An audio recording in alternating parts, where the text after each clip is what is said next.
Welcome to the GCN Tech Show. This week we've got new tech coming out the Giro, where Ollie's been on the ground. Also, an insight into possibly what Chris Froome sits on, and loads more new tech too. Plus, we've got all your usual favourite features as well. Oh yes.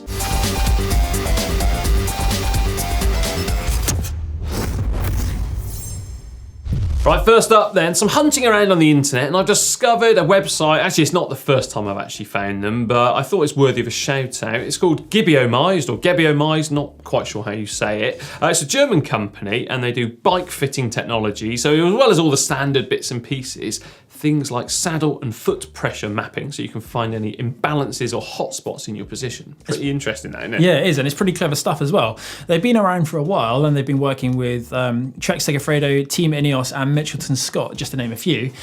And they've created something that they're calling the Secret Saddle Club on their blog.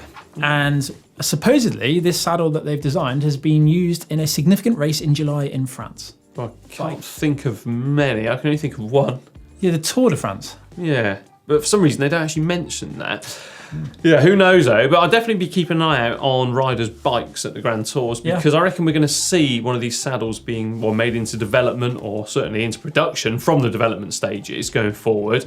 And well, if they're already working with Mitchelton Scott, I did also read in their blog that they are working in conjunction with Syncross 2, who are one of the sponsors of them. So, well, I reckon we're going to see some products come out of that at least. Yeah, it's going to be hard to spot unless the riders are standing out of the saddle going uphill, isn't it? Yeah. Or in the paddock, I guess. Yeah, exactly, yeah. Nothing beats a good old, spy shot, does it really? No, I like that. Yeah.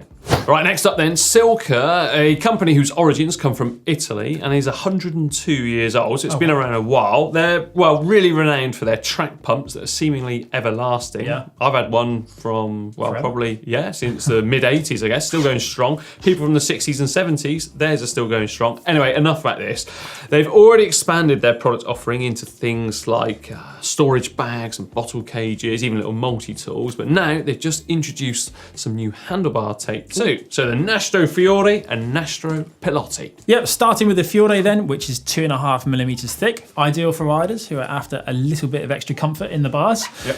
The focus of this is grip, so what they've gone for is the tacky tape finish with a little bit of subtle silicone detailing, again, adding extra grip into the bar tape. Sounds gripping, that. Well, it is a bit. Yeah. Whereas the Pilotti, this actually is bar tape with a twist. I mean, this isn't it, but it is 0.7mm thinner, which doesn't sound a lot, but actually, when you start wrapping bar tape on, it's amazing the amount of difference that small amounts like that can make for your grip, can't it? I mean, personally, I like to have a nice, small bar tape. Yeah, me too. We were saying just then, can you imagine if it was whatever, 2.5 centimetres we were saying. Yeah, it'd be ridiculous, wouldn't it? So anyway, imagine this was the handlebar tape. Obviously it's not. But if you looked at it this way, it has an asymmetric style design on it, this new Pilotti. So if you put a line down the middle, one half has got extra chevrons, if you like, of pattern of grip compared to the other style. Yeah. So essentially you're getting two types of bar tape for one. So depending on which direction you wrap it around your handlebars, depends on the level of grip you're going to get there too. I quite like that. I think that's genius. Yeah, I mean,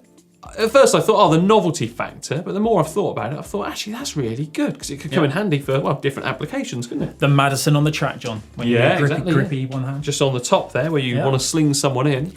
Yeah, that's a brilliant idea. Both of these rolls of bar tape come with what they are calling butterfly technology. Butterfly technology, if like me you aren't aware, is a little tab that goes in behind the hood, basically. So when you wrap the bar tape, you always get this little tab that goes in behind the hoods, don't you, to cover over the bracket. The butterfly technology is thinner and stickier than previous parts of bar tape that would go under there, which means your hoods won't bulk up, and more importantly, it won't fall off when you're wrapping your bars. Yeah, and that's a real pet hate, isn't it, for I think both of us, when you see a bike and there's just a little gap, or the lever hoods are really bulky. Yes. No one likes that. No. You can't be immaculately done bar tape, can you? Exactly. Always in white for me. Yeah, I like it in white. I'm not fussed about the colour, just as long as it's done well. All right. Anyway, more tech later. Right then, before we get on to this week's hot topic, let's just take a little rewind to last week, where we asked the viewers, what tech we'd given car drivers or automotive industry, and also what we'd taken from the automotive industry. And the comments were pretty good, weren't they? Yep, should we get a laptop in? Yeah, bring it in. On, then. Right, go on. First up was Thomas Schwemberger. The pneumatic tyre was first used on bicycles. You're welcome, drivers. I like that. Yeah, it was, wasn't it? Yeah, Dunlop, back when he made it for his child's tricycle. Oh, really? Yeah, he did indeed. I never knew that. Yeah, also Chad Butler, I believe bicycles had cup holders long before cars did. I call them a bottle cage. Yeah, they were actually originally on the handlebars, weren't they? They were mounted there, little silver bottles with a cork in the top. There we are, a little bit of trivia. Keep your eyes peeled on the channel actually soon, because just keep your eyes peeled on the channel, because that's just going to let you into a little bit of a You nearly gave someone away. Yeah, exactly, I did. I got all excited. Then we had Alan Lindsay. Skoda started as bicycle manufacturers. BSA used to make bicycles as well. Come to think of it, so did Triumph. Yes, exactly. Yeah, there's a few in there around there. I think, obviously Peugeot, that's one too. And then finally, WJ Racing. Quite a lengthy list actually came in here. Land Rover bikes, BMW bikes, Mercedes bikes. Orange did a project with Audi. Olin suspension on mountain bikes. Magura brakes. Oh, they're legendary, aren't they? Doddy had some of those recently from GmbN. I was having a good look. Vulios ran F1 style data logging ages ago. I remember that. Aerodynamics from F1. Original Factor bike was designed as tech. We did say that in the show. We did, yeah. The Mars rover chassis were built by titanium experts Lightspeed. No way. Yeah, quite a few people actually mentioned about that. Right. Yeah, I didn't know about that. No, I didn't know that either. And apparently, the moon landing buggies, whatever, they have those Campagnolo magnesium wheels. Someone else wrote that in a comment. Wow. Yeah, so there we are. No wonder they fetch so much money. Yeah. Apparently, some of them are worth £25,000 now. So go and look for that on that silage. Yeah, blimey, that's insane. Whoa. Right, this week then we're going to talk wet weather gear in cycling. Although right now it's actually the middle of a heat wave almost in Britain, because the sun has finally popped his little head out from behind. 16.5 degrees outside, John. I'm wearing shorts. It's positively boiling right now. But the Giro d'Italia, which has just kicked off, stage 2 of that was absolutely awful, and Ollie was there on the ground. It wasn't awful because Ollie was there, it was awful in terms of weather. The heavens well and truly open. Just check out some of these pictures. Oof. Grim, isn't it? Awful. I'm glad I'm here, not there, John. Yeah, every team these days seems to have their own equivalent of the Gabba jacket, don't they, John? Yeah. But it wasn't always that way. The Gabba was first designed by Castelli, and it started way back when. It's kind of a water weather resistant jersey, and it's taken a long time for it to come to the popularity that it gained from 2013 onwards. Yeah, it was actually a 4-year-long project from the original drawings on a blackboard, and then when it actually really did gain its popularity, like say in 2013, and it became so popular and in demand that, pro riders were actually going out and spending their own pocket money or asking their team manager to get hold of one, because it was the only jersey or the only fabric of that type available to riders. And they would then black out the logos or cover them up with their own team sponsors, but everybody knew exactly what it was, didn't they? And a little bit of information here, a little bit of nugget of info. When I worked for a pretty big online retailer, we were on about working quite closely with Castelli at the time to produce a pro edition. So it would come in a nice fancy box, and in there would be a black permanent marker, so you too could just cover up those logos. Yeah. Actually, believe it or not, we rode for a team in 2013 as well, and our clothing supplier's sticker was exactly the same shape and size as the Castelli one. Or at least the version that we had printed on and stuck onto these Gabba jackets was. The little scorpion logo. Yeah. Well, no, yeah. I'm not going to say what our logo was, just in case they're watching. But yeah, it completely transformed cycling for everyone in the wet.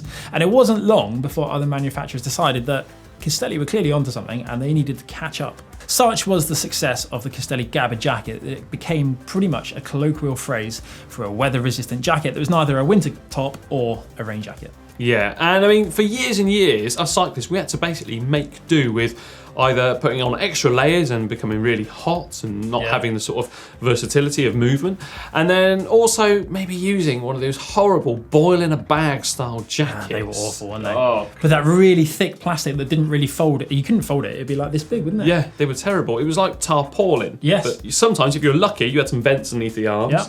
That was a posh one. Yeah, and they velcroed up as well, didn't they? Yeah. It was quite, actually at the time, it was like, you had to make do. Yeah, thinking about it now, actually, the Velcro wasn't a bad idea, because if you couldn't breathe in the thing, which was often the case, you would sweat, John. Yeah, you sweated. Oh, yeah. The only way you'd stay warm, actually, I reckon, was because they didn't breathe at all, so all the warmth was inside. They did keep the elements out. Yeah. Fair enough. but then also the resistance that thing caused, the wind resistance, forced you to pedal so hard to keep up with the bunch. I remember the flapping noise. Yeah. You just be able to hear it. It sounded like a Topolin. Yeah, it was absolutely awful. I mean, the Gabba is just one mere example, basically, of technologies in clothing that have come along recently. I mean, let's look at, say, Velotos, for instance.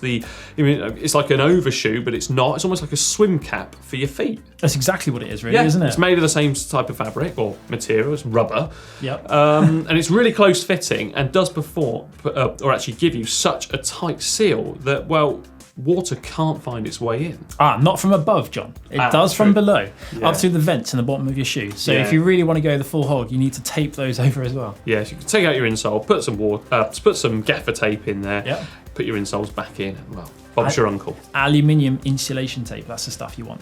That stuff does not let anything past it. There we are. It's the first time I've heard that being used down there. And then things like ass savers as well, actually. That was used in popularity around about the same time as, well, the Gabba jacket was. Yeah. In Milan San Remo. Yeah, it's true. I'm not all there with the ass saver, John. You're not? Honest. Oh, all right. Well, generally you see so many of them that don't actually sit quite right underneath the saddle. Yeah. And I find that it depends a little bit on the type of saddle you have and the sort of the cradle that how far your saddle is. As to how effective these things are, but interestingly, though, actually, I just thought about it. Mavi Garcia, who rides for the Team Movistar ladies team, she was using one at the Tour de Yorkshire when she was up the road on her own. Yeah, that was a grim day out for them. It was, yeah, but well, she was protected from the elements there too.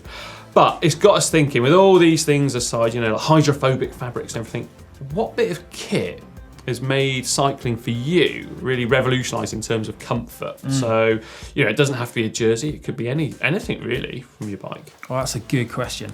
I think there was one year that I had a top, which I reckon you could wear 9 months out of 12.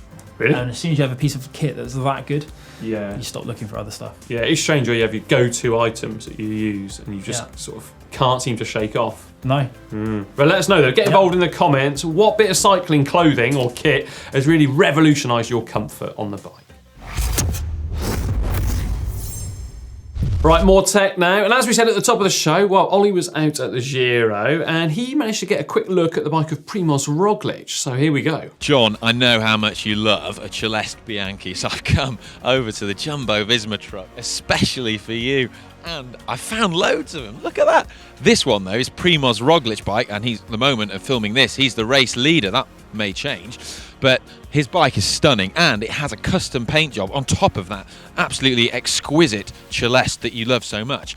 So here we've got, check this out, there's an eagle painted on his bike, which kind of is a nod to his former life as a ski jumper. Oh, that's a good looking bike, John. Also spotted was a set of new Continental tyres, the Continental Pro Limited competition. Yeah, so this is a sort of a reincarnation, I guess, of it. Now, we were spotted on a few bikes out there, but in particular the bike of Team Ineos, and apparently they weigh 240 grams, and they're 25 mil in width still, but importantly, the actual threads per inch, if you like, so the amount of cotton that's sewn in place per inch has increased significantly, meaning, well, it's a more flexible tyre, it's going to be more lively, and ultimately better performing, I guess. Yeah, and you're going to notice that pretty quickly when you ride it, to be honest. I always used to notice a massive difference in tubs in particular, from the cheaper, lower thread count ones to the higher thread count. Yeah. Here's one then. When you were growing up and you had to buy all your own stuff and everything, did you used to use really bad tyres in the winter and then good stuff in the summer or not? Yeah, I used to do that. Always. And so you could never go anywhere near as fast in the winter. And I'm convinced that's also the reason why almost every single ride you'd have a puncture of some sort. What, by using the bad tyres? Yeah. Yeah, because you expect the cheaper tyres to be, well, really, really resistant to punctures, but quite often because they're not. hard. No, they won't. Yeah. Strange, isn't it, the things we do? And we learn. You do learn. Yeah. I was having a bit of a browse on the internet the other day, John, looking through pictures of the opening TT from Saturday at the Giro, and I saw what looks like Bob Jungels riding a new Specialized Shiv, and it also looks like Rafael Majka might have been riding one as well. Yeah, it certainly does look like that. So it's got disc brakes on it and also lower style seat stays, but that's about as much as we know about it right now. So I'm actually to the Giro in a few days' time, so I should be able to get a closer look, or at least hopefully I can. But I did have a look on the UCI's list of approved frames and forks, and the good news is this one has magically appeared. Wow. So yeah, it must have been uploaded, well, last Friday or Saturday morning perhaps, and yeah, it's been added on there, so obviously it is on its way. It looks good, although the down tube does look thinner, or at least not as deep profile as you would often expect from a TT bike. Yeah, and the forks look a bit squarer than before as well, so it's funny, isn't it? What we think is aero obviously isn't. Oh no, well, what do we know? Yeah, exactly, nothing. Finally, Skicon of Italy, who are famous for their bike bags and boxes. Last year, they launched a saddle, and this year, just launched some eyewear. So, first up, we've got the Aerotech, which is a single shield type lens, so it's kind of futuristic look to them, I suppose, but these days it's not, it's pretty much standard. Yep. And then the Aero Comfort, which is these, so it has a traditional two-piece style lens. Yep, and they come available with a deeper lens if you need a little bit more protection. They also have these little, well, they're calling them fenders, aren't they, John? Yeah. To give it more of that kind of up-to-date, modern, fashionable look. They have adjustable nose pieces and also adjustable temples too. Yeah, I guess really you're almost getting two pairs of glasses for the price of one there with those fenders going on. Well, even more than that, I reckon. Yeah, because, well, they come with 4 different lens tints that you can choose from, and you don't actually have to change the lenses though once they're in place, because thanks to photochromic technology, the actual lens tint changes depending on the amount of UV ray that you're faced with. And for someone like us who live in the UK, well, that's pretty handy, isn't it? Because the weather can change at any time. And it does. Yeah, and it's not instant though, the change. But the good news is, now Chris has been so excited about this, I've had to just wrestle it back off him. What do you call this? The sun in a stick. Yeah. I think it's the best thing ever. So it's a UV light. Obviously, not only does it give you a bit of a suntan, but it can also demonstrate just how quickly that lens changes its colour. So there we are. Just check that out. John, to me, this is fascinating. I've never seen one of those before. No, you haven't, have you? No. Anyway, more tech next week. Right, it's now time for the part of the show called Screw Riding Upgrades by Upgrades, where you submit pictures before and after of the upgrades you've done on your bike with the chance of winning the GCN Camelback Eddy water bottle. Spill-proof, John. Yeah, hydration too. So you know what to do, and if you don't by now, well, head on down there into the description below and you will see a link to the uploader tool where you can upload, well, the images or media, videos, whatever you want to do of your upgrade. So get involved. But first up, we need to announce the winner, don't we, of last week? We do. And it was between, well, James and Tattoo. What, Tattoo the band? No, I wasn't Tattoo the Russian pop duo band. And James was a band as well, wasn't Yeah. he? Yeah. What's the chances? We never knew we had so many music creators watching. Yeah. That is weird, isn't it? Anyway, right. The winner with 58% of the votes was Tattoo from Finland. So Finland, here we come. Finally. Yeah, get in touch with us, Tattoo, on Facebook to arrange delivery of that. You're going to, well, be hydrated. Shall we have a look at this week's picture? Yeah, all right. Who's first up then? Right, first up we have Ben from Sydney, Australia. Oh, I've been to Australia. Not Sydney though, Ben. No, close. Right, yep. Ben found a Look KG361 frame set thrown out when someone moved out of his street. Thrown out? Yeah, why would you do that? Why? An older Campag Athena group set and some old DT Swiss training wheels. Ben was able to complete the build for less than 400 Australian dollars, and it's now his commuter training bike. 400 Australian dollars, that's about 200 pounds or something. I want to know, did he get the high chair as well? And the dog? Oh, yeah, dog. Look at that dog. Was the dog thrown out as well? Hang on, go back up to that look. Is that a... Doesn't look like the original fork. Looks like a Deader Magic Carbon or something. I don't know. Oh, black. Black, is it a Deader? That's definitely a Deader fork. So it's not the original fork, but still. Right, anyway, let's have a look at the upgrade. Oh, here we go. There it is on the work stand. I've got one of those. What, work stands? No, well, I've got one work stand. Cheeky. It's a Credit Agricole version of that. Ooh, yeah. Nice. I brought it in one day. I don't think I was here, sadly. Were you not? Oh, right, yeah, I brought it in one day, yeah. Oh. It's a cream-coloured one. Yeah, I'll bring it in again. Yeah. Right, where's the final? Right, okay, deep drop bars, look at those. Yeah. Always love a deep drop bar. There's another one on the work stand. Right. Outdoors this time, just to tease us, Australian summer. Oh, John. That, $400 only. That's remarkable. Australian dollars. That's incredible. That is amazing. Yeah. Because they've done something with the fork. They've taken off the stickers, the logos, and it looks much cleaner. Yeah, it does, doesn't it? I'm just going back through the pictures just to check. Yeah. Yeah, it doesn't look like the same fork, or is it not? Yeah, it is, yeah. Alloy dropout still, shape, yeah. I thought you were trying to pull a fast one then. Yeah, it wouldn't be the first time. I'm impressed. Yeah, that is beautiful, isn't it? Ben from Sydney. It's going to be tough to beat, Ben. Yeah, now as gorgeous as Ben's look is, he's up against Ooyy from Valencia in Spain. I used to live there actually, or very close. Oh, yeah. wow. Yeah. A couple of years ago, Ooyy found, I really hope I pronounced that name right. Well, if you live near there, John. Well, yeah, but know. it's a person's name. Yeah. Right, anyway, found a bargain buy for his wifey, he says. A 1985 indestructible Orbea Diba for €95. It wasn't too bad, although the frame was starting to rust and the 650C wheels were in poor condition. Ooyy had an idea and decided to give this classic beauty a full restyling treatment. Firstly, get rid of all the unnecessary parts, heavy and old, like mudguards. Who needs mudguards in a place where it rains so rarely? Well, you'd never go out in the rain in Spain, would you? No. When the rain is in Spain, there was a little rhyme about that, wasn't there? Anyway, basket, wheels, etc. And replaced them all with second-hand 700C wheels, a brand new seat post and saddle, new rear mech, adjustable aluminium stem, new brake levers, and a handlebar-mounted shifter. Along with a nice and flashy-looking homemade paint job and new decals, made the old rusty bike look like brand new. I'm curious. Ooy's wife is delighted and he's very proud of the job, and more importantly, the bike is now so much lighter and faster than before. Now you'll notice there, I changed the pronunciation a number of times, so hopefully one of them is correct. Yep. But let's look then through the photos. There's the old rust bucket. I mean, there's the original one. Wow. Didn't look too bad, did it? No, it's not awful at all. A lovely little city bike. Yeah, I quite like that. I really like that. There is mid-transformation, bit of paint. I love the triple spider there.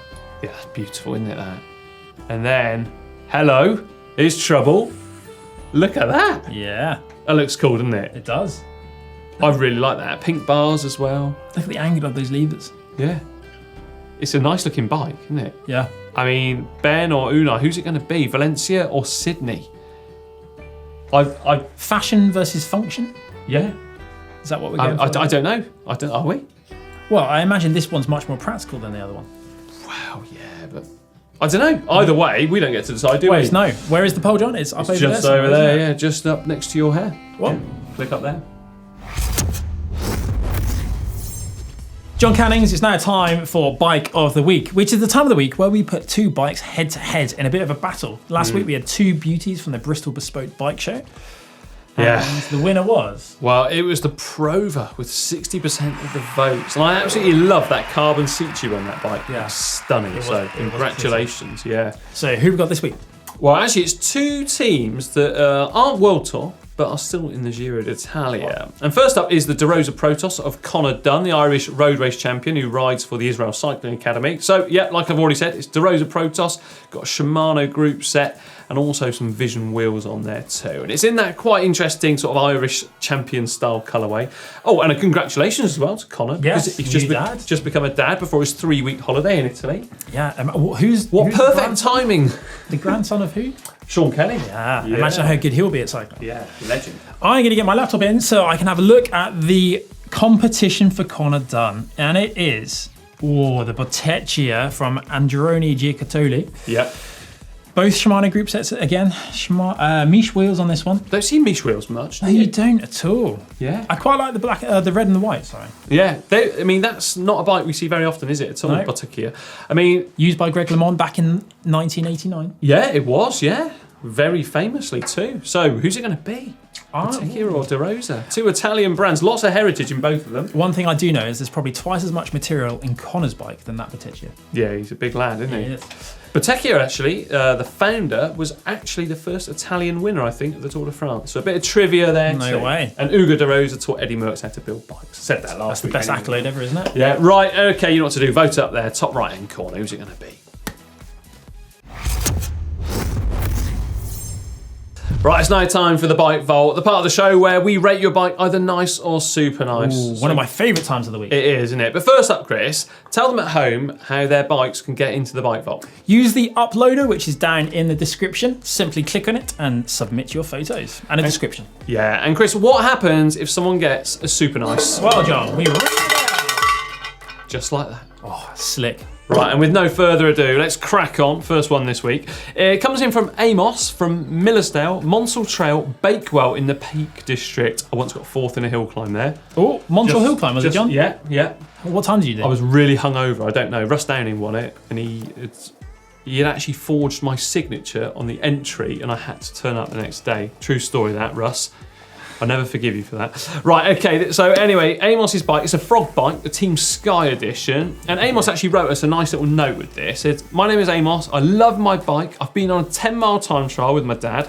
My aim was to get back home in under an hour, and we made it with 1 minute to spare. Oh, brilliant. My frog bike's amazing. It has fabulous Team Sky paint, Shimano gears, and Techo rim brakes. I hope I've followed all of your rules. I love the show.